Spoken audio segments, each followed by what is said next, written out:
actividad del arte se fue buscando su autonomización. Es interesante encontrar un paralelismo, si ustedes quieren indagar en ello, entre lo que estaba, cómo había nacido casi son coetáneos, son contemporáneos,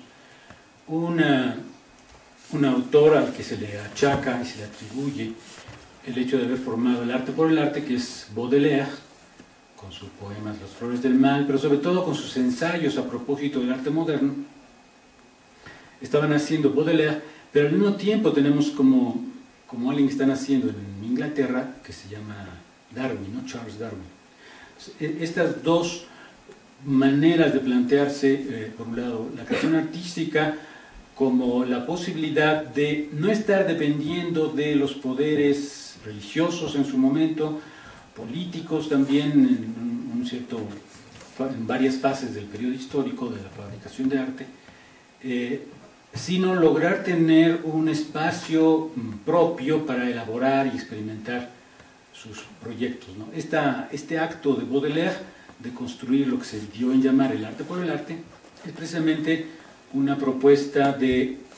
la poesía es lenguaje en tanto que lenguaje, o el lenguaje mirándose como lenguaje, ¿no? Entonces son experimentaciones en cierta medida sobre los sistemas simbólicos mismos desde los sistemas simbólicos. No hay que olvidar tampoco que parte de los movimientos actuales del culturalismo provienen de las humanidades y de un planteamiento también del romanticismo temprano alemán. Sabrán ustedes que uno de los principales promotores del estudio de las culturas populares o de las prácticas populares cultas es Herder, era un pastor alemán, letón, que se plantea la idea de unas ciencias del espíritu, unas ciencias, saberes acerca del espíritu. Esto le cae casi como una revelación cuando él está en el mar del Norte, mar Báltico, y de repente se da cuenta de que podría plantearse de una manera distinta un estudio no sobre lo que el hombre hace o las cosas que el hombre hace, no sobre la naturaleza como esa diosa impávida y muda, sino sobre lo que somos y cómo podemos darnos la potencia de ser, ¿no? Herder lo planteaba en términos de solamente es accesible ese saber a través de la intuición, a través de una especie como de evidencia íntima en donde aparece con fuerza lo que nos parecería lo verdadero y absolutamente necesario. Esta dimensión de Herder será recuperada quizá por gran parte de las ciencias sociales, sobre todo en su vertiente de las ciencias históricas,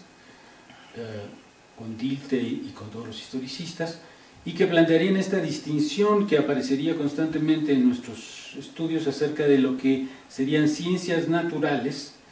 o Naturwissenschaft, y las ciencias del espíritu, o Geistwissenschaft, ¿no? O sea, ciencias de la mente o ciencias del espíritu, Geist sería la palabra alemana. Y esta ciencia del espíritu y las ciencias naturales tendrían una diferencia fundamentalmente metodológica. La producción de sus saberes o de sus conocimientos serían de maneras distintas. En un caso,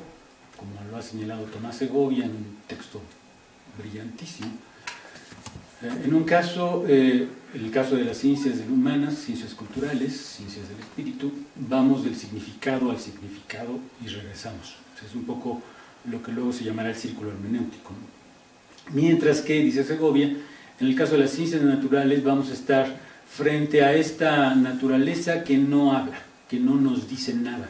que tenemos que modificarla, tenemos que introyectarle información para que nos produzca algo del cual vamos a inferir.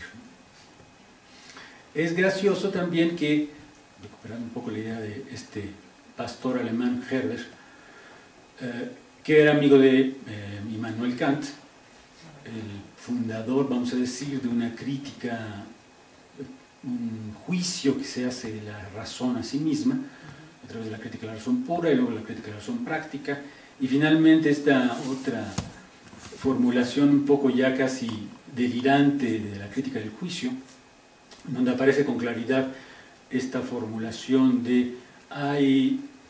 juicios o hay pensamientos que no tienen reglas para producirse, que tienen que meter sus propias reglas y que en cierta medida construyen una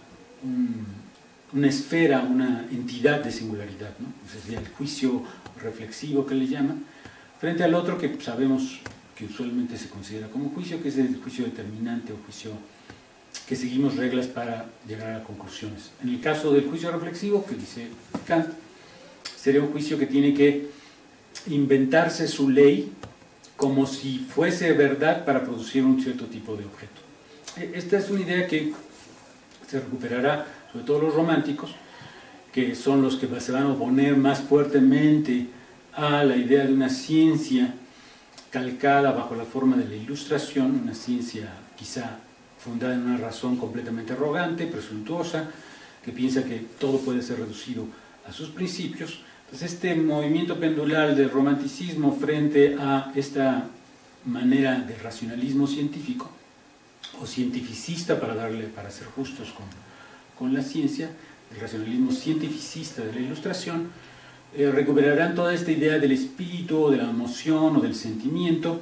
e incluso propondrán que habría que considerar una ciencia del sentimiento, o ciencia de la sensibilidad, a la cual le ponen el nombre de estética. Esta formulación va a oponer, o al menos va a poner una polaridad a estas maneras de producir ciencia y manera de producir cultura, o manera de producir arte, como una forma más experimental de producir arte.